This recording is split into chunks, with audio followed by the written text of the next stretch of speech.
আইন নীতিমালা যে বিষয়গুলো আছে সেগুলো মোটামুটি অনেকটাই অভিবাসন বান্ধব বলা যেতে পারে, হয়তো আরও ভালো করা যেতে পারে, অধিকারের ব্যাপারটাও আছে, কিন্তু এগুলো বাস্তবায়ন ঠিক মতো নাই, এটা একটা দিক। আরেকটা হচ্ছে যেহেতু অভিবাসন এটা একটা আন্তর্জাতিক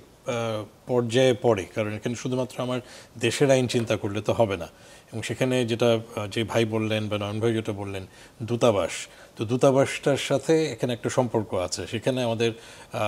পররাষ্ট্র মন্ত্রণালয়ের একটা ভূমিকা আছে, পররাষ্ট্র নীতিরও একটা ভূমিকা আছে, শুধুমাত্র অভিবাসন না, কাজে এখানে মাল্টি সেক্টরাল একটা সম্পর্ক আছে। সেই জায়গাগুলো থেকে যদি আমরা চিন্তা করি যে আমরা যেটা আপনি শুরুতেও বলছিলেন যে আজকের অনুষ্ঠানের শুরুতে রেমিটেন্স যোদ্ধার জায়গাটা, সেখানে যেটা মনে হয় যে আসলে এটা শুধু মানে লিপ সার্ভিসের মধ্যে রয়ে গেছে।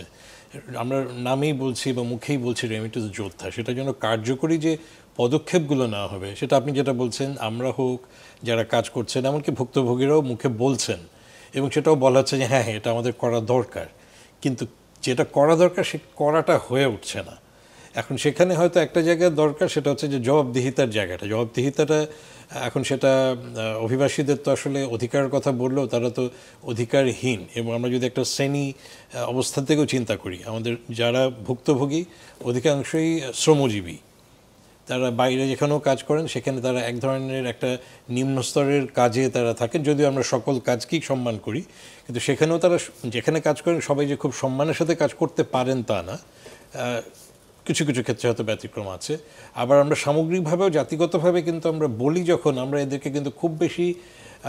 সমমর্যাদার জায়গায় দেখি না, শ্রেণীগত একটা বিভাজন তৈরি হওয়ার কারণে। সেই জন্য দেখা যায় যে আলটিমেটলি তাদের কথাবার্তাগুলো তারা যখন বলেন, সেটা মিডিয়াতেই বলুক বা বিভিন্ন সংস্থার মাধ্যমে যখন বলা হচ্ছে, ওই বলার মধ্যে এটা এক ধরনের আহাহুর মধ্যে থেকে যায়,